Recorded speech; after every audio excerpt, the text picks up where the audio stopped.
Hi everyone.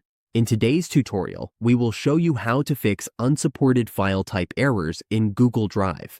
If you're trying to upload a file that Google Drive doesn't recognize, we will walk you through how to resolve the issue and get your files uploaded successfully.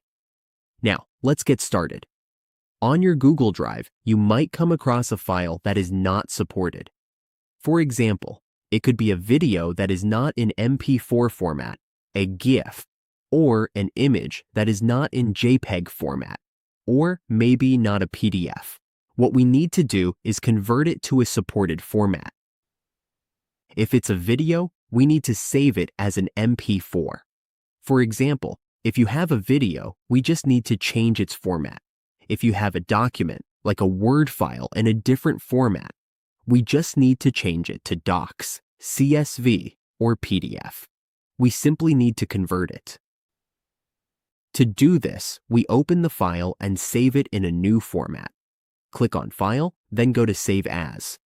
From here, we change the Save As type, for example, PDF, which is supported by Google Drive.